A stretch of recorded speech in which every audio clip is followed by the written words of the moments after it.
electricity grid infrastructure is a priority for achieving the European Union's autonomy and climate and energy targets. So this is not me, I'm quoting what is stated from the European Parliament, was stated last June. No? So yes, sure. It's a priority and the feeling of urgency is clear. So in Spain, for example, I've mentioned the panel.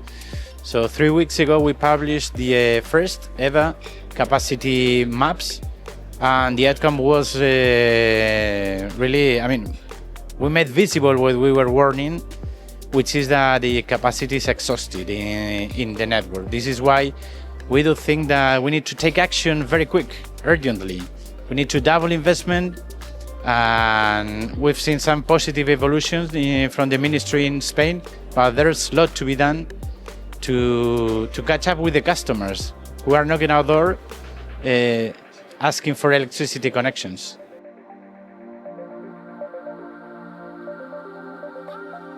It's difficult to compare because these are always local levels, but I do think that from the European Commission, they may be helpful, offering us guidance on many different things, best practices, etc. We can learn a lot.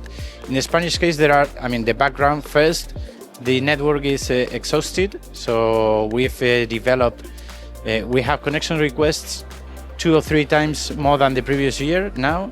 So a lot of interest from demand. It's the era of demand now in Spain. So not so connection of renewables, but the focus now is, the stress is connecting demand. We are within the development of the new regulatory framework. So we'll see in the coming months how this moves on. But what is, we work together with all the stakeholders, regulators, policymakers, etc., and the customers, because at the end we need an alignment between the national plans, the NECP in Spain, ambitious plans, so the government sets the vision, the ambition, and this must be, so we need a regulatory framework consistent with that vision, with that ambition. That means, and it's important to say that we cannot stay as the previous years, where by the way we had this cap, this limit, legal limit to investment. Now the ministry, so now we have under consultation a new royal decree to allow us to increase the investment, which is very positive, in my mind. But we need the rest of the regulatory framework. So we need a rate of return attractive in this era of electricity, as Mr. Fatih Birol from the IEA says. So we need to compete everywhere, and rates must be attractive, but also the methodology, the risk-sharing mechanism must fit with the profile of this activity, low risk. No, so there is going on many things. I'm positive that working together, so we need to face it and to catch up with the demand request with our customers. That, by the way, is why we're here. No, the main purpose of our work.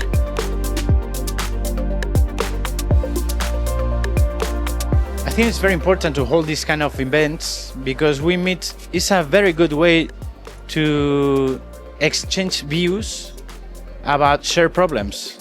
In this case, networks, development. So it's a share is first in the European agenda. So this shared problem, so it's very useful to meet people, meet colleagues, to learn from each other. So at the end, so there are many different perspectives.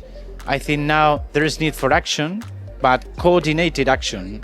And that means many layers, so to work with policymakers, with regulators, with customers, with colleagues, etc., with technology experts. So these kind of events are really helpful.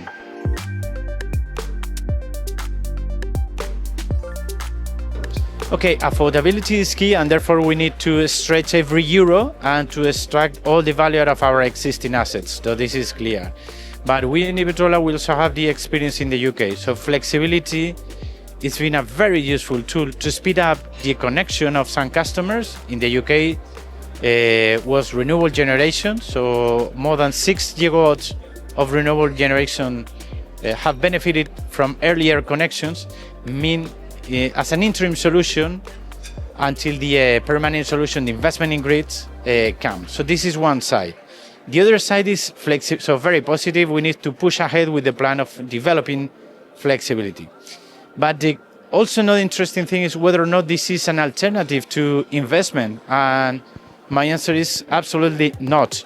So, and again, I can base my stance on the UK experience. So the figure, and I had the opportunity to mention that in the panel. So the figure is that roughly 3% will achieve a 3% savings on the TOTEX, 3% thanks to flexibility.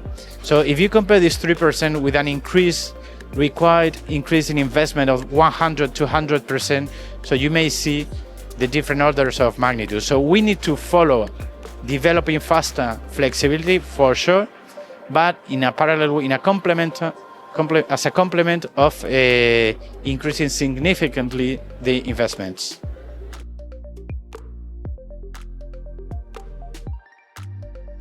Okay, this is one of the hot topics, key question, not in one specific nation, but all throughout Europe. No? And we know that this will be included in the next grid package from the European Commission.